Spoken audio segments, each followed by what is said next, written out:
Thank you for being here. I know you could be doing other things. Some of you folks could be watching football games, or you could be out at the bar and having fun, and I really appreciate you being here. My name is Bruce Starr.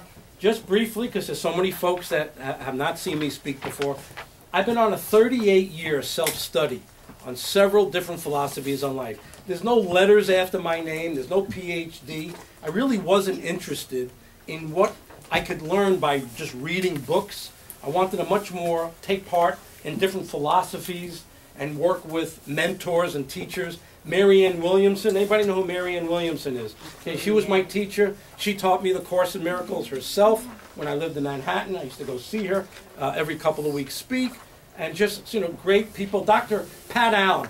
You're not going to raise as many hands on Dr. Pat Allen. But Dr. Pat Allen, anybody watch Millionaire Matchmaking? You remember a little old lady about this tall who she would, Patty Stanger would invite in when she really had a tough time with one of her millionaires. That little old lady was Dr. Pat Allen. She is absolutely flat out the smartest lady when it comes to relationships. And she was another one of my teachers for many, many years. So I've had John Bradshaw, the family, Dr. Michael Beckwith, who's out at the Agape Spiritual Church out in Los Angeles. He's been a mentor of mine. He's been in The Secret. Anybody know The Secret?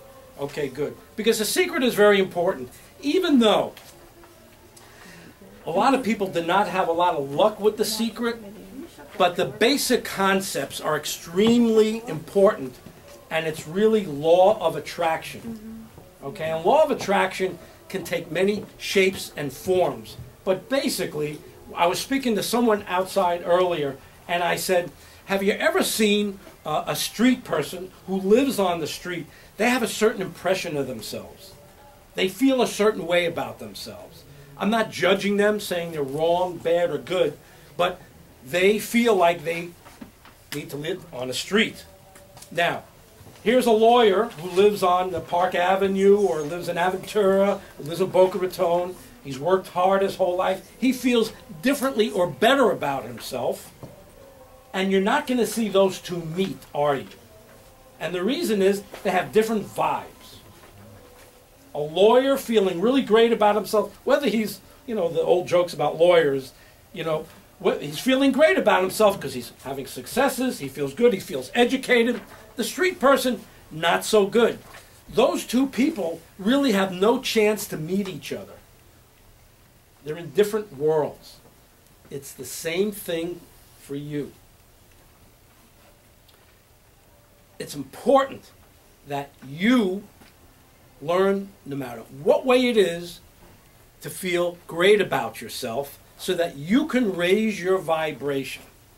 And when you raise your vibration, and we're going to talk about ways to do that, then you have a chance to meet other higher vibration people. It's the same thing as the lawyer and the person on the street. But it's your job to raise that vibration. Let's talk about the very first one right now. No longer make someone else the source of your happiness. Everybody says to me, hey, I've got to meet someone, you know, he's got to be handsome, he's got to have some money, he's got to have a great job. What percentage of guys are handsome in this world? Okay, so let's say 20% of the guys are handsome. He's got to be rich. So what do they say, 2% are rich? So you're down to 1% now of the possibilities. And, you know, he has to have a great personality. Holy cow. So now you're down to about 0.0% of who you'll accept into your life. Well, we got to change that formula. If you don't change that formula, you'll be fishing for that 0.01%. And I'm not talking about 10%, I'm talking about 0.01%. How successful are you going to be if you're fishing for that 0.01%? Not very successful. And how are you going to feel about that? Bad. You're going to continue to feel bad, and that's going to lower your vibration because you're going to be having disappointments. You're going to be having rejections because you're putting yourself in a place where you can't find your goodness, your energy, your happiness. So this is all about My goodness, 10 ways to go from a date to meeting a lifelong mate. Who made that up? Oh, I did. Okay, all right, well, there must be something to it, so let's get at it. No longer make someone else the source of your happiness. It's not somebody else's job to make you happy. If you think it is, and many do, we're in Boca Raton, right? Have you ever heard that? People feel that way, that I got to find someone who's going to make me happy, okay? Well, unfortunately, you're setting yourself up for failure, whether it's today, tomorrow, next month, or even next year. Because you know what? People that do that, they can get married. They can find ways to get married.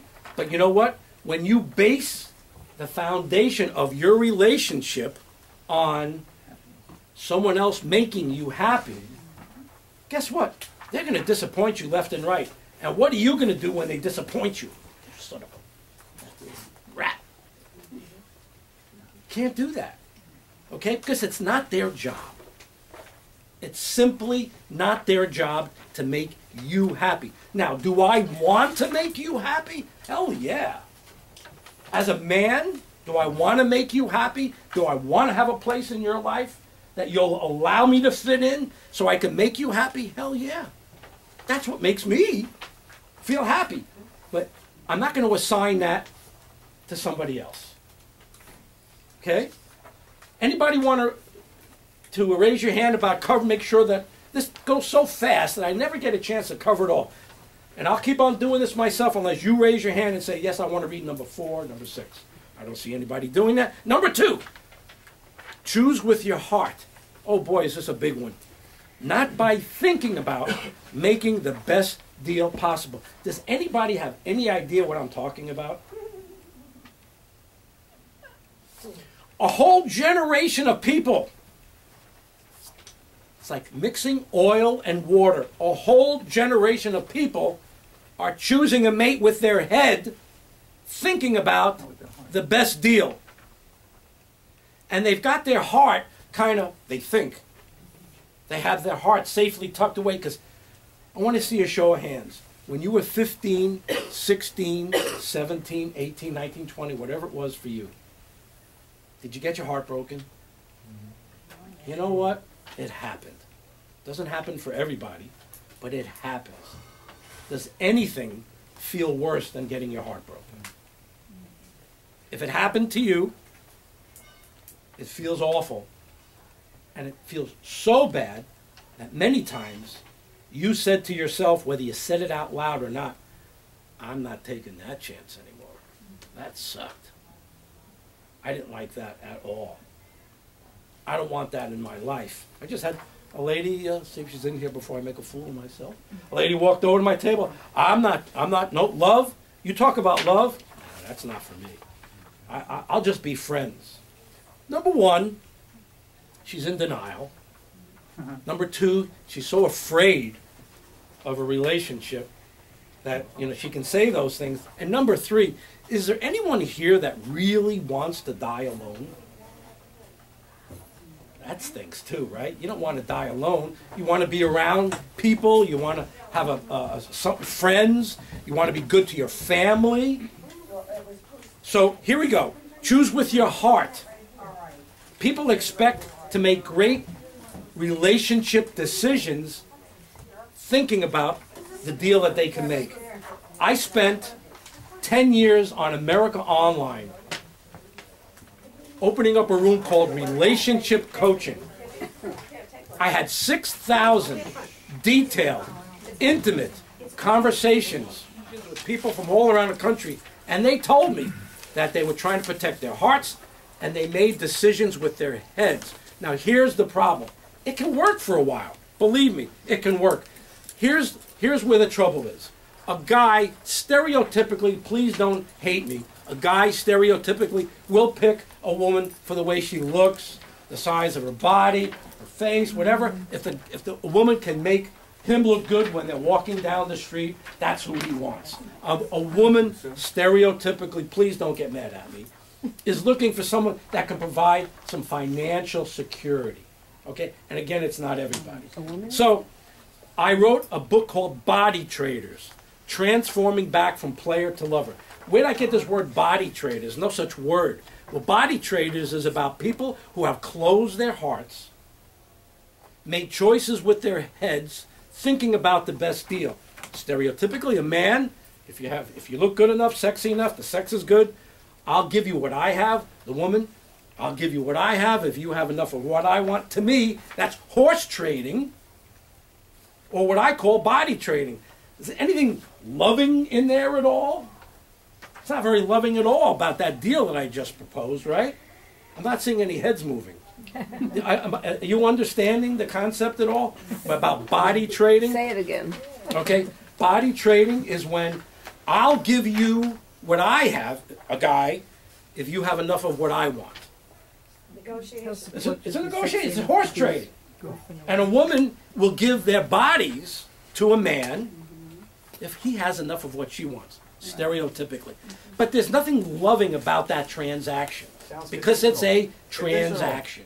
And I'm saying try to back off that because you're making decisions with your head about relationships rather than feeling about someone with your heart. Don't we all want to have good feelings about people that we're with?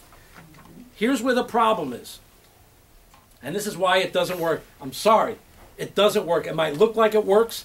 You can get married. You could be married for 2, 3, 4, 5 years. You hear about these bloody divorces that people have. Do you know why? Here's why. Because the foundation of the relationship is based on fear. Why do I say that? That's very negative of you, love coach. You're supposed to talk about love. Very negative that you say fear. Here's why. Because the woman knows that he picked her for what? Her appearance, for her looks, her sexuality, the sex was good. A man knows that she picked him. We know this. Everybody's looking for someone to love them for who they are. It's not going to happen if you're a body trader because you're in a deal. A guy knows she's with him for what he has. 2008 comes along, all hell breaks loose. Divorce galore. Why? Because the relation was based on stuff. It was not based on love. You and I all know our parents, they went through the Depression. Did they break up with each other and get divorced because the Depression hit? No. They were in it together. Their hearts were together in the deal. They weren't looking for each other for stuff. They were with each other because they loved each other. And they said to each other, we're going to find our way through this. We're going to get through this. And they did. That's what's missing from our generation. Okay? So you have relationships based on fear because the guy is going to go, she don't look as good anymore. Things are about an inch or two south than when I first met her. She says, but it's 2010. 2008 hit. You can't serve my needs anymore. So he's afraid she's going to find somebody else for his reasons, and he's afraid she's going to find someone else. It's all based on fear. If you could be replaceable with things, you've got a wrong foundation for your relationship. Okay, is that clearer?